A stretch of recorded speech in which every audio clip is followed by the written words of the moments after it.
ലെബനനിൽ യുദ്ധമൊക്കെ ഏതാണ്ട് തീർന്നു എന്നാണ് കേട്ടു വന്നത്. അത് കഴിഞ്ഞ ഇസ്രായേലും തമ്മിലുള്ള വെടിനിർത്തൽ വന്നു. അത് കഴിഞ്ഞപ്പോഴത്തേക്ക് ഇപ്പോൾ സിറിയ തുടങ്ങിയോ എന്നാണ് തോന്നുന്നത്. കാരണം സിറിയയിൽ അവിടുത്തെ വിമത വിഭാഗം, അതിൻ്റെ പേര് വലിയ പേരാണ്, HTS എന്ന് ചുരുക്കത്തിൽ പറയും, ഹയാത്ത് താഹിർ അഷാം എന്ന് പറഞ്ഞ വിമത വിഭാഗം സിറിയയിൽ ആക്രമണം അഴിച്ചുവിട്ടു. സിറിയയിലെ രണ്ടാമത്തെ വലിയ സിറ്റിയായ അലെപ്പോ പിടിച്ചു. അപ്പോൾ സിറിയൻ പട്ടാളം ഓടി, പേടിച്ചിട്ട് സിറിയൻ പട്ടാളം ഓടി. അപ്പോൾ Syrian president Bashar al Azad ഇപ്പോൾ റഷ്യയിലാണ്.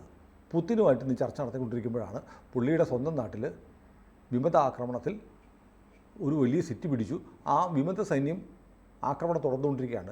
സിറിയൻ പട്ടാളം ഓടുന്നു, അവിടെയുള്ള ഹൂത്തികൾ ഓടുന്നു. അപ്പോൾ ഇതിനകത്ത് സിറിയൻ പ്രസിഡന്റിൻ്റെ വക്താവ് പറഞ്ഞിരിക്കുന്നു, ഇതിൻ്റെ പിന്നിൽ അമേരിക്കയും ഇസ്രയേലുമാണ്. ലെബനോൺ കഴിഞ്ഞപ്പോൾ സിറിയയെ അസ്ഥിരപ്പെടുത്താനുള്ള കളി തുടങ്ങിയിരിക്കുകയാണ് ഇസ്രയേൽ. അതിൻ്റെ കൂടെ അമേരിക്ക ഉണ്ടെന്ന് പറഞ്ഞിരിക്കുക. അമേരിക്ക പറഞ്ഞു ഞങ്ങളൊന്നും അറിഞ്ഞിട്ടില്ല എന്ന് പറഞ്ഞു, ഇസ്രയേൽ ഒന്നും പറഞ്ഞിട്ടുമില്ല.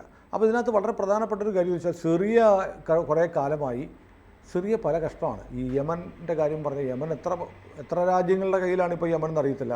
സൗദി അറേബ്യയുടെ കയ്യിലുണ്ട്, UAEയുടെ കയ്യിലുണ്ട്, പിന്നെ അമേരിക്കൻ താല്പര്യമുള്ളവരുണ്ട്. അങ്ങനെ നിൽക്കുന്ന പോലെ സിറിയയിലും ഹൂത്തികൾ എന്ന് പറയുന്ന വിഭാഗം, പിന്നെ ഹിസ്ബുള്ളയുടെ കുറേ ഫാക്ടേഴ്സും ഉണ്ട്. എന്നാൽ ഇറാൻ സ്പോൺസേഡ് മിലിഷ്യയാണ് സിറിയ ഭരിച്ചുകൊണ്ടിരിക്കുന്നത്. സിറിയൻ ആർമിയൊക്കെ ഉണ്ടെങ്കിലും പേര് മാത്രമേ ഉള്ളൂ. അവരാണ് ലെബനോണിൽ എങ്ങനെയാണോ ഹിസ്ബുള്ള ഒരു മേൽക്കൈ നേടി, രാഷ്ട്രീയ മേൽക്കൈയും സൈനിക മേൽക്കൈയും നേടി ഉണ്ടായിരുന്നത് പോലെ തന്നെയാണ് സിറിയയിൽ ഹൂത്തികളും പിന്നെ കുറച്ച് ഹിസ്ബുള്ളയൊക്കെ ഉണ്ട്. ഹൂത്തികളാണ് പ്രധാനമായും. അപ്പോൾ ഹൂത്തികൾ ഹിസ്ബുള്ള എന്നുള്ള പേരുകൾ മാറ്റിവെച്ചാൽ ഒരു പേരിൽ എന്തിരിക്കുന്നു എന്നൊക്കെ ചോദിക്കുന്ന പോലെ സിംപിളി പറഞ്ഞാൽ, ലളിതമായി പറഞ്ഞാൽ, ഇറാൻ അയച്ചിരിക്കുന്ന ഷിയ ഭീകരവാദികളുണ്ട്. ഇപ്പോൾ ഈ ഹയാത്ത് താഹിർ അഷാം എന്ന് പറയുന്ന HTS എന്ന് പറയുന്നത് സുന്നി പിന്തുണയുള്ള തീവ്രവാദികളാണ്. അമേരിക്ക പണ്ടവരെ തീവ്രവാദികളായിട്ട് പ്രഖ്യാപിച്ചിട്ടുണ്ട്. അവരാണ് വളരെ പെട്ടെന്ന് ഇസ്രയേലും ഹിസ്ബുള്ളയും തമ്മിലുള്ള വെടിനിർത്തലുണ്ടാക്കി ഹിസ്ബുള്ള ലിറ്റാനി നദിയുടെ അപ്പുറത്തേക്ക് പോയി അങ്ങനെ വെടിനിർത്തലുണ്ടാക്കിയപ്പോൾ ഇവിടെ ആരംഭിച്ചിരിക്കുന്നത്. അപ്പോൾ ഇടയ്ക്ക് സിറിയയിൽ നിന്നും യമനിൽ നിന്നും ഈ ചെങ്കടലിലൂടെ പോകുന്ന കപ്പലുകളൊക്കെ ഹൂതികളൊക്കെ ആക്രമിക്കുന്നുണ്ടായിരുന്നു, പ്രധാനമായും യമനിൽ നിന്ന്. അപ്പം ഇസ്രയേലിനെ അസ്ഥിരപ്പെടുത്തുക എന്നുള്ള ലക്ഷ്യത്തിലാണ് സിറിയയും യമനും അവിടുത്തെ ഇറാൻ മിലിഷ്യയും ഇക്കാലത്ത് നിന്ന് വരുന്നത്. അപ്പോൾ ഹിസ്ബുള്ളയെ അവിടെ ഒതുക്കി തീർത്തു ഇസ്രയേലിൻ്റെ ആക്രമണം. അതിനുശേഷം ഇപ്പോൾ നടക്കുന്ന ആക്രമണത്തിൻ്റെ ലക്ഷ്യം എന്ന് പറഞ്ഞാൽ അവിടെ സിറിയ കൈവശം വെച്ചിരിക്കുന്ന ഷിയ തീവ്രവാദികളെ അമർച്ച എന്നുള്ളതാണ്. അതിനുവേണ്ടി സുന്നി സപ്പോർട്ടുള്ള പുതിയ HDS എന്നുള്ള തീവ്രവാദികൾ ആക്രമിച്ചിരിക്കുന്നു. ഇതാണ് ഇതിൻ്റെ പൊളിറ്റിക്സ് എന്ന് പറയുന്നത്. പൊളിറ്റിക്സ് എന്ന് പറയുമ്പോൾ ഇപ്പോൾ സംഭവിക്കാൻ പോകുന്നത്, ഇപ്പോൾ ഒരു അച്ചുതണ്ടുണ്ടല്ലോ, ഇറാൻ റഷ്യ അച്ചുതണ്ടുണ്ട്. ഇറാനും റഷ്യയായിട്ട് നല്ല ബന്ധമാണ്. ആ ബന്ധം ശക്തിപ്പെടുത്തുന്നതിൻ്റെ ഭാഗമായിട്ടാണ് Syrian president Bashar al Azad ഇപ്പോൾ പുടിനെ കണ്ട് ഈ ശനിയാഴ്ച പുടിനെ നമ്മൾ സംസാരിക്കുന്ന ശനിയാഴ്ച പുടിനുമായിട്ട് ചർച്ച നടത്തിക്കൊണ്ടിരിക്കുക. അപ്പോഴാണ് അയാൾ തിരിച്ചു വരുമ്പോൾ അയാളുടെ രാജ്യത്തേക്ക് ഭരണം ഉണ്ടാവുമെന്ന് അറിയത്തില്ല. അത്ര ഭീകരമായ ആക്രമണം നടന്നുകൊണ്ടിരിക്കുക. അപ്പോൾ സിറിയയിൽ ഈ പറഞ്ഞ പോലെ അമേരിക്കയ്ക്ക് താല്പര്യമുണ്ട്, റഷ്യക്ക് താല്പര്യമുണ്ട്. ഓർക്കുന്നില്ലേ, അവിടെ ഈ യുദ്ധം കൊടുമ്പിക്കൊണ്ടിരിക്കുന്ന സമയത്ത് ഇസ്രയേൽ കയറിയിട്ട് സിറിയയിലുണ്ടായിരുന്ന റഷ്യൻ സംഭരണശാല തകർത്തു. റഷ്യയിലെ ഒരു എയർ ബേസിൽ വച്ചിരിക്കുന്ന ആയുധശാല ഇസ്രയേൽ തകർത്തു. അപ്പോൾ ഇസ്രയേലിന് ഒരുപാട് താല്പര്യങ്ങൾ സിറിയയിലുണ്ട്. കാരണം ലെബനോണിൽ നിന്ന് പോയിരിക്കുന്ന തീവ്രവാദികൾ ഇപ്പം ഹിസ്ബുള്ളയെ സംബന്ധിച്ച് ലെബനോണിൽ അവർ ഒതുങ്ങി വെടിനിർത്തലുണ്ടായി. അടുത്ത ഒരു വാർ ഫ്രണ്ട് സിറിയയിൽ നിന്ന് തുടങ്ങിയാലോ, അവർക്ക് വേണേൽ തുറക്കാം. അതെ. അപ്പോൾ അത് തുറക്കുന്നതിന് മുമ്പ് ഇസ്രയേൽ അങ്ങോട്ട് കയറി പുതിയൊരു രാജ്യത്ത് കയറി ആക്രമിച്ചു കരസേനയൊക്കെ അയക്കുക എന്ന് പറഞ്ഞാൽ ഇത്തിരി ബുദ്ധിമുട്ടാണ്. കാരണം ലെബനോണിലും ഗാസയിലും ഒരേ സമയത്ത് വാർ ഫ്രണ്ടിൽ യുദ്ധമുഖം തുറന്ന് സമരം ചെയ്യുമായിരുന്നു ഇസ്രയേൽ. ഇനി സിറിയയിലേക്കൂടെ സൈന്യത്തെ അയക്കുക എന്ന് പറഞ്ഞാൽ നെതന്യാഹുവിന് കുറേ ആഭ്യന്തര വെല്ലുവിളികളും പ്രശ്നങ്ങളും ഒക്കെ ഉണ്ട്. അതിനു വേണ്ടിയിട്ട് ഈ HTS എന്ന് പറയുന്ന തീവ്രവാദികളെ ഉപയോഗിച്ചതാണോ തീവ്രവാദി സംഘമല്ല, തീവ്രവാദ സേനയെ, അവരൊരു പട്ടാളം തന്നെയാണ്. നമ്മളീ പറഞ്ഞ ഹിസ്ബുള്ളയാണെങ്കിലും ഹൂതികളാണെങ്കിലും HTS ആണെങ്കിലും ഒരു മിലിറ്ററിയുടെ എല്ലാ സ്വഭാവവും ഉണ്ട്. മിലിറ്ററിയുടെ അത്രയും റിഗറസ് ആയിട്ടുള്ള കഠിന പരിശീലനവും സൂക്ഷ്മതയൊന്നും കിട്ടിയിട്ടില്ലതേ ഉള്ളൂ. നമുക്ക് തള്ളിക്കളയാൻ പറ്റില്ല. ഇപ്പോൾ ലെബനിൽ ഒരു വെടിനിർത്തൽ കരാർ വേണമെന്ന് പറഞ്ഞു, ഒറ്റ ദിവസം കൊണ്ട് അത് ലംഘിച്ചുകൊണ്ട് അവർ തിരിച്ചടിച്ചിട്ടുണ്ട് ഹിസ്ബുള്ളക്കാർ. അപ്പോൾ അങ്ങനെ ഒരു പ്രശ്നം ഉണ്ടാകുമ്പോൾ സ്വാഭാവികമായിട്ടും ഇസ്രയേൽ വീണ്ടും യുദ്ധമുഖത്തേക്ക് വരുമോ? അപ്പോൾ അവിടെ കോൺസെൻട്രേറ്റ് ചെയ്യുമ്പോൾ ഈ പറയുന്ന സിറിയയിൽ അവർക്ക് ശ്രദ്ധിക്കാൻ പറ്റില്ല. അപ്പോൾ ഇവരുടെ ഒരു പിന്തുണയിൽ അവിടെ ഒരു പ്രശ്നം ഉണ്ടാക്കിക്കോട്ടെ. പൊളിറ്റിക്സ് എന്ന് പറഞ്ഞാൽ എന്താണെന്നറിയോ, അതിനകത്തൊരു പൊളിറ്റിക്സ് എന്ന് പറഞ്ഞാൽ ഇപ്പം നമ്മളിപ്പോൾ കേരളത്തിലുള്ള ആളുകൾ ഇപ്പോൾ സിറിയയിൽ ഇസ്രയേലിൻ്റെ പിന്തുണയോടെയാണ് ഈ HTSൻ്റെ ആക്രമണം നടക്കുന്നിരിക്കട്ടെ എന്നാണ് ഇപ്പോൾ ആര് പറയുന്നത്, സിറിയ പറയുന്നത്. അവർ സുന്നികളാണ്. സുന്നികളെ ആര് സഹായിക്കുന്നു? ഷിയ സഹായി അല്ല, ജൂതന്മാർ സഹായിക്കുന്നു.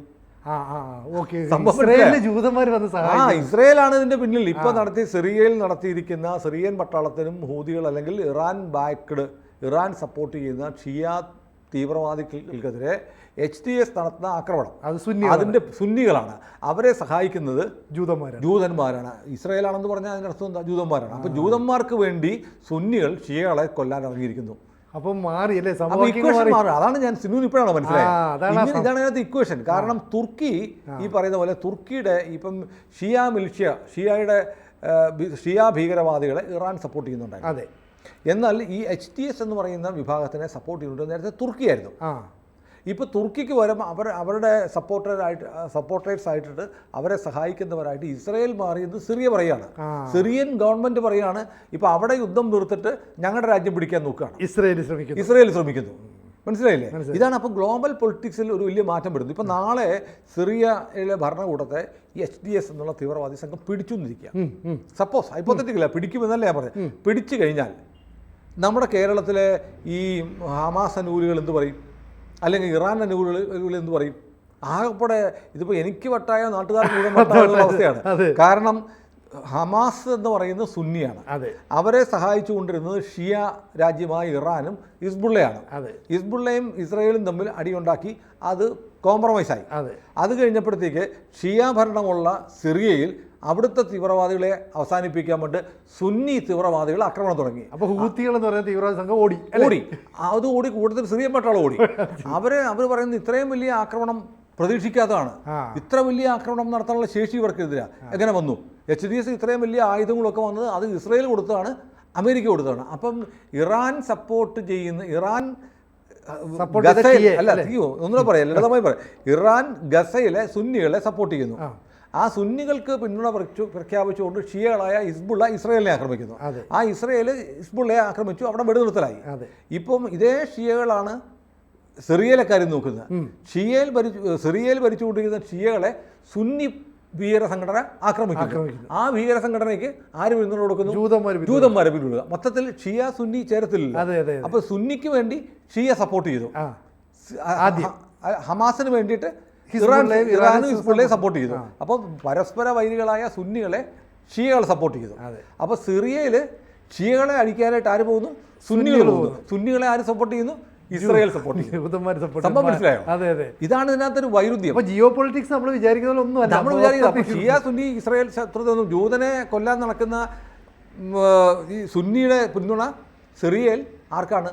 സുന്നികൾക്കാണ്, ഇസ്രയേലിനാണ്. ഇത് മൊത്തത്തിൽ ആ കൺഫ്യൂസ്ഡ് ആയിരിക്കും. അപ്പം ഇസ്രയേലിനെ സംബന്ധിച്ച് ഒരു വളരെ തന്ത്രപരമായൊരു നീക്കം. കാരണം ഇവർ തുർക്കിയുടെ സ്വാധീനത്തിന് വശപ്പെട്ട് നിന്നിരുന്നവരാണോ ആരാണ് ബഷാർ അൽ അസാദ് എന്ന് പറയുന്നത്. അവരിപ്പോൾ പെട്ടെന്ന് ഇസ്രയേലിൻ്റെ ആളുകളായി മാറി. അപ്പം സത്യം പറഞ്ഞാൽ ഇസ്രയേലിൻ്റെ അല്ലെങ്കിൽ മൊസാദിൻ്റെ ഒരു തന്ത്രപരമായ ഓപ്പറേഷനായിട്ട് നമ്മൾ കാണണം. ഒരു തീവ്രവാദ സേനയെ സുന്നിയായിട്ടുള്ള ഒരു ഭീകര സ്വഭാവത്തിലുള്ള സംഘടനയെ, അതും തുർക്കിയുടെ സപ്പോർട്ടുള്ള സംഘടനയെ ഒറ്റ ദിവസം കൊണ്ടും ഞങ്ങൾ ഇവിടെ വെടി നിർത്തൽ കരാർ ഒപ്പുവെച്ച ആ നിമിഷം അപ്പുറത്ത് വെടി തുടങ്ങി. അത് ആരെ ഉപയോഗിച്ചത്? ഷിയയെ അടിക്കാൻ സുന്നിയെ കൊണ്ട് അടിപ്പിക്കുന്നു. അതിൻ്റെ പിന്നിൽ ഫണ്ട് ചെയ്യാനായിട്ട് അമേരിക്ക, ഇസ്രയേൽ. അപ്പോൾ ഈ എർദോഗന്റെ നിലപാട് തുർക്കി എന്തായിരിക്കും മാറുന്നത്? എർദോഗനൊന്നും അറിയില്ല. എർദോഗൻ അന്തം വിട്ടിരിക്കുകയാണ്. ഇന്നലെ വരെ നമ്മുടെ പിള്ളേരെന്നും പറഞ്ഞവന്മാർ ഇസ്രയേലിൻ്റെ ആളായിട്ട് പോയിട്ട് സിറിയനെ അടിക്കുകയാണ്. അപ്പം ഞാൻ പറയുന്നത് ഇപ്പം ഈ പ്രണയത്തിലും യുദ്ധത്തിലും അസംഭവ്യമായിട്ടൊന്നും ഇല്ല എന്ന് പറയുന്നത്. അപ്പം നമ്മൾ ആദ്യം ഇപ്പം ഞാൻ പറയുന്നത് പ്രേക്ഷകർക്ക് മനസ്സിലായോന്ന് ചിലപ്പോൾ മനസ്സിലായി കാണും. സിനുവിനൊന്നും ക്ലിയർ ആയില്ല. അത് കൺഫ്യൂസ്ഡ് ആണ്. ആ ലോജിക്കാണ്. നമ്മൾ പേജർ പൊട്ടിത്തെറിച്ചു എന്ന് പറയുന്ന പോലെ ഒറ്റ കളിയാണ്. അതായത് സിറിയനെ അടിച്ചേ പറ്റുള്ളൂ. സിറിയനെ അടിക്കുക. കാരണം സിറിയനെ ഭരിക്കുന്നത്, സിറിയയിലെ ഭരണം എന്ന് പറയുന്നത് ഇറാൻ സ്വാധീനമുള്ള ഷിയകൾക്കാണ്. അവന്മാരെ അട്ടിമറിക്കാൻ പോകുന്നത് ആരാണ്? ഇസ്രയേലിനെ നേരിട്ടടിക്കാൻ പറ്റില്ല. അപ്പോൾ നോക്കിയപ്പോൾ അവിടെ തീവ്രവാദ സംഘടനയായിട്ടുള്ള സുന്നി തീവ്രവാദ സംഘടനയുണ്ട്. എന്നാൽ അവർക്ക് ആയുധം കൊടുത്തേക്കാം, അവൻ പോയി അടിച്ച് സിറിയയിലെ രണ്ടാമത്തെ വലിയ നഗരം വീണ് കഴിഞ്ഞു. കുറേ വില്ലേജുകൾ പിടിച്ചു. അവർ പ്രസിഡന്റ് അസാദ് തിരിച്ചു വരുമ്പോൾ നഗരം ഉണ്ടാകുമോ എന്നറിയില്ല. ഏതായാലും യുദ്ധം തുടരുകയാണ്. ഒരുപക്ഷെ റഷ്യയുടെ സഹായം ചിലപ്പം അസാദ് തേടുമായിരിക്കും. ഇറാനെയും സഹായിക്കാൻ റഷ്യ ഉണ്ടാവും, ഇറാൻ്റെ താല്പര്യങ്ങൾ സംരക്ഷിക്കാനുണ്ട്. ആസാദ് ഇപ്പോൾ മോസ്കോയിലുണ്ട്, പുടിനെ കണ്ടുകൊണ്ടിരിക്കുക. ഒരു പക്ഷേ റഷ്യൻ ഫൈറ്റർ ജെറ്റുകൾ വന്നിട്ട് ഈ പറയുന്ന സുന്നി ഭീകര സേനയെ ഓടിച്ചുകൂടാഴിയില്ല. എന്തായാലും നമ്മൾ വിചാരിക്കാത്ത ഒരു ക്ലൈമാക്സ് സിറിയയിൽ തുറന്നു. കാരണം ഇസ്രായേലിന് ആ ഭാഗമൊക്കെ ഒന്ന് ക്ലീനാക്കി എടുത്തേ പറ്റുള്ളൂ. അപ്പോൾ ഇസ്രായേൽ വെടിനിർത്തി പിന്മാറി തോറ്റു എന്നൊന്നും കരുതണ്ട. ഇസ്രായേൽ അതിൻ്റെ പണി തുടങ്ങിയിട്ടുണ്ട്. ഒരു ഭീകര സേനയെ മൊത്തം അവരുടെ ആശയത്തിൽ നിന്ന് തന്നെ ഈ ജൂതന്മാരും ഈ മുസ്ലിങ്ങളുടെ ഷിയയുടെ സുന്നിയുടെ ഒരേപോലത്തെ ശത്രുക്കളാണല്ലോ. അങ്ങനെയുള്ള സുന്നി വിഭാഗം ഇസ്രായേലിന് വേണ്ടി സിറിയയിൽ പോരാട്ടം തുടങ്ങിയെങ്കിൽ അതൊരു ഒന്നൊന്നര കളിയാണ്. കൂടുതൽ വാർത്തകളും വിശേഷങ്ങളും നിങ്ങളിലേക്ക് എത്താൻ ABC മലയാളം സബ്സ്ക്രൈബ് ചെയ്യുക, ബെൽ ബട്ടണും അമർത്തുക.